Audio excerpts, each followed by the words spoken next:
Hero Flower គឺជា Hero ដែលជាប្រភេទ MM ដែលស្រួលលេងបំផុតដំបូងឡើយខ្ញុំគិតថា Hero នឹងលេងអត់កើតទេបាញ់អ្នកឈឺទេអរគ្នាតែដល់ពេលដែលយើងលេងបាន2 3វគ្គទៅដូចដឹងតិចនិចថាយើងត្រូវលេងមិនចឹងណាចំពោះ early game អ្វីដែលអ្នកទាំងអស់គ្នាត្រូវសំខាន់តែត្រូវធ្វើនោះគឺ farm សិនអ្នកនរគ្នាព្រោះ Hero នេះដំបូងឡើយគឺបាញ់អ្នកឈឺទេនៅ early game យើងទៅវាយគេភ្លាមចឹងគឺអត់មាន damage វាយគេទេហើយយើង farm ចាំបាន item 2 ឬក៏3ហើយចាំយើងអាចចេញវាយអាហ្នឹងគឺដឹងតែខ្លាំងហើយ Hero ហ្នឹងគឺខ្លាំងនៅពេល team fight ហ្នឹងហ្មងហើយកន្លែងនេះក៏សំខាន់ដែរអ្នកនរគ្នាយើងត្រូវរើសយើងចង់បានហើយឈាមច្រើនចង់បាន damage ខ្លាំងចង់បានដើរលឿនឬក៏ cool down លឿនចឹងគឺមានចម្រើសយើងរើសនៅ4ហ្នឹងហើយសម្រាប់ item វិញគឺខ្ញុំដាក់នៅលើហ្នឹងអ្នកនរគ្នាខ្ញុំប្រើ item ហ្នឹងគឺវារៀងបានផលដែរខ្ញុំលេងច្រើនវគ្គចឹងណាគឺ item ហ្នឹងគឺមានប្រសិទ្ធភាពហើយនឹងវាយគេឈឺដែរ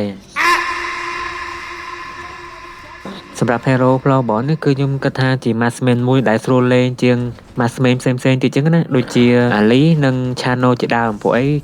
MM នេះវាអត់មាន skill ញញ៉ៃទេអ្នកនរគ្នាគាត់តែចុច skill ឲ្យបាញ់លក្ខណៈយើងដូចបាញ់វាសេកថាធម្មតាចឹង skill វាគាត់តែបន្ថែម damage ឲ្យខ្លាំងជាងមុនទេចឹង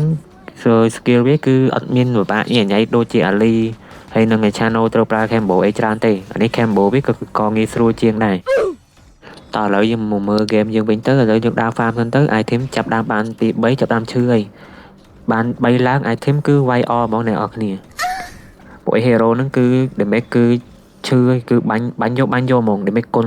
យកហ្មងខ្ញុំបុក farm បុក clear សិនហើយឲ្យគ្នាយើងវាយសិនទៅចាំតិចមើលទៅលេខ game ហ្នឹងវាយអហ្មងលើកន្លែងតែ clear ភ្លេចមើលគ្នាគេអ្នកនរគ្នាគឺគេមកកាក់ស៊ីខ្ញុំអីឃើញខ្ញុំនៅម្នាក់ឯងចឹង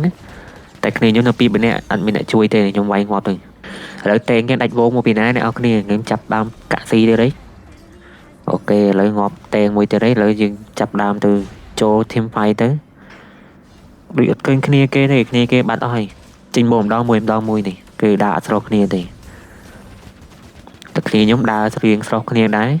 ចាប់ដើមមាន damage វាយគឺដើរ2 3នាក់ទៅគឺអេមហ្មង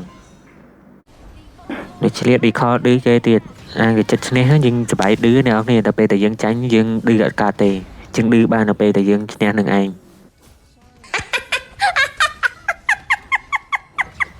ឥឡូវចាប់ដើមបុកបដាទៅ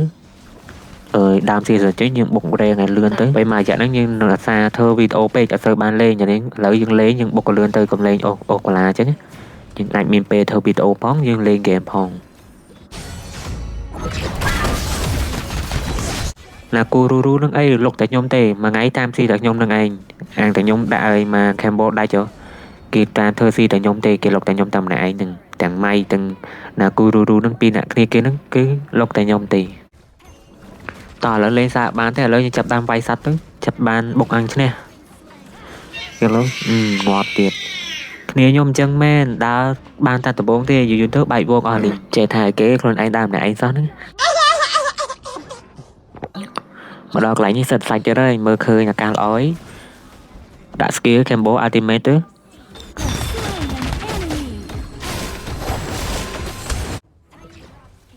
ឥឡូវសុំធ្វើជាតួឯកមួយនេះរត់មកដល់ CP គេហ្មងចេះទៅចាំតែ CP នឹងឯងហើយធ្វើខ្លួនឯងជាតួឯកអញ្ចឹងណាឥឡូវងាប់ទៀតហើយលេងមិនសូវខ្លាំងទេតែបាន CP យក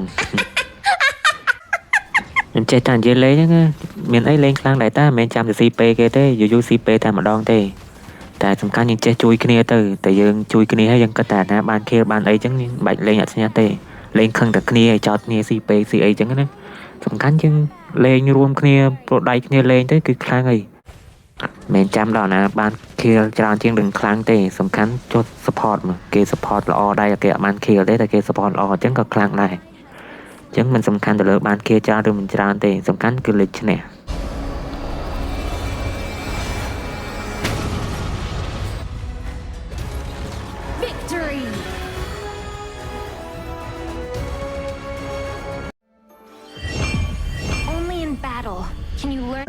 អូខេឥឡូវក៏យើងបានទទួលបាន S1 ក៏យកដែរអ្នកនរគ្នាពួកអីពេលខ្លះយើងចែកគ្នាបានផ្កាយច្រើនខ្លះណាយើងកុំចង់បានផ្កាយច្រើនតែម្នាក់ឯងពេកយូរម្ដងគេម្ដងយើងទេ